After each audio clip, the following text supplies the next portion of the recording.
नमस्कार मित्रांनो, आपले पुन्हा स्वागत आहे एका नवीन व्लॉगमध्ये.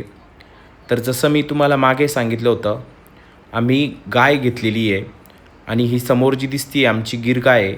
जवळपास 2-1 वर्षापासून आमच्या इथे आहे ही आणि खूप गरीब आहे आणि खूप म्हणजे अशी गरीब आहे. मारत वगैरे नाही, माणूस गेल्यानंतर लगेच जवळ येते. आता ही नवीन घेतलेली गाय. आता हिच्याजवळ मी जातो आहे, ही लगेच दूर जाते आहे. आणि ही दूर गेली ना, त्या गाया लगेच बाजूने निघून येतील. बघा आता तुम्ही, ही चालली तिकडे, आता लगेच गीर गाय इकडं निघून आलेली आहे. आता हे असं का होतं आहे माहिती आहे का? कारण ही काळी गाय जी आलेली आहे नवीन, ती ह्या गायांना मारती आहे.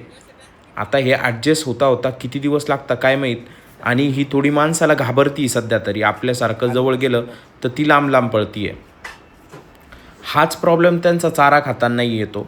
आता तुम्ही बघू शकता, या 2 गायी दावणीजवळ आहे, ज्या चारा खात आहे.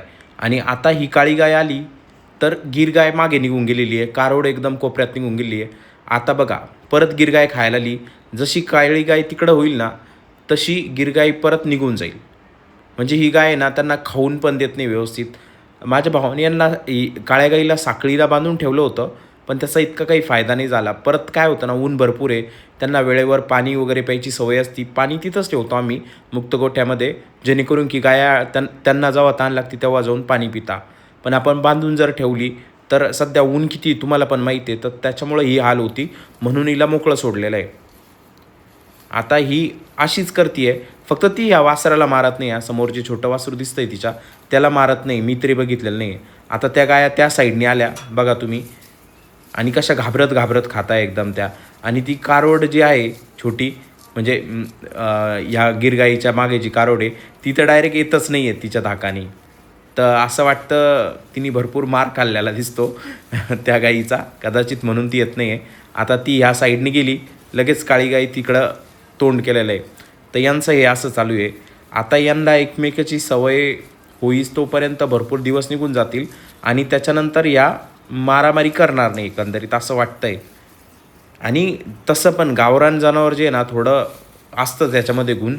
ते मारामारी डुसणी बिष्णी देतच राहतात एकमेका जनावरांना. तर असं आहे.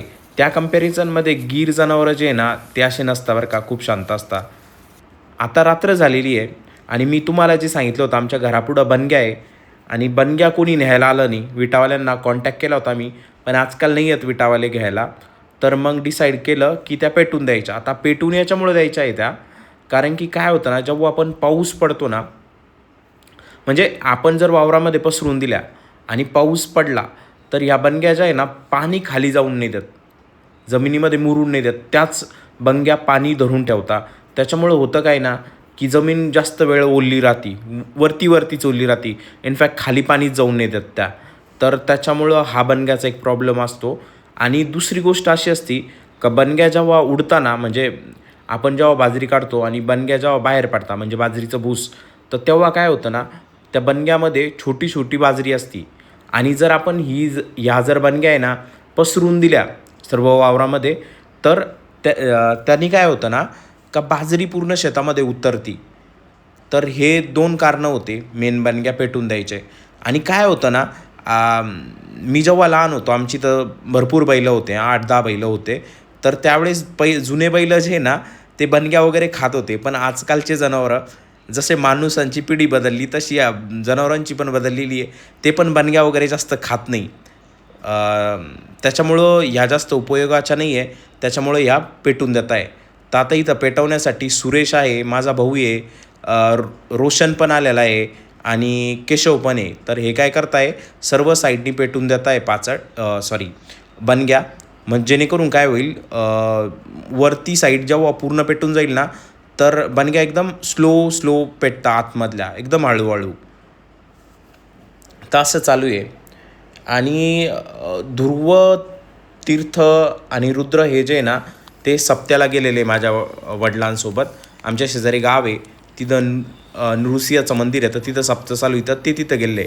रुची पण आलेली आहे आता, कारण रुची एकटीच गेलेली नाही सप्त्याला, आणि ती पण आलेली आहे. आणि ती पण पेटवण्याचा प्रयत्न करते आहे त्या बनग्या. तर असं होता हा अपडेट. साधारणतः 8 वाजता आम्ही या बनग्या पेटवल्या असेल. आणि बनग्या वगैरे पेटून झाल्यानंतर आम्ही घरी गेलो. घरी जाऊन जेवण केलं आणि आता रात्रीचे 10 वाजलेले आहे. मी घरावरून ही शूटिंग काढली होती. तर अशा दिसत आहे साधारणतः त्या बनग्या. पूर्ण काळं झालेला आहे, म्हणजे वरचा भाग जळलेला आहे. आता हा आतमधल्या हळूहळू जळत राहतील. तर काय झालं ना, माझं कंपनीचं काम भरपूर जास्त चालू आहे. त्याच्यामुळं मला व्लॉग बनवायला जास्त टाईम भेटत नाही आहे. तर आता उद्यापासून जे ब्लॉग येतील ते व्यवस्थित लाँग वगैरे असतील आणि प्रॉपरही असतील. तर हा होता एक अपडेट. हा व्लॉग तुम्हाला कसा वाटला हे मला कमेंट्स करून नक्की सांगा. जर आवडला असेल तर व्हिडिओला लाईक करा, चॅनलला सबस्क्राईब करा. Thanks for watching. Bye bye.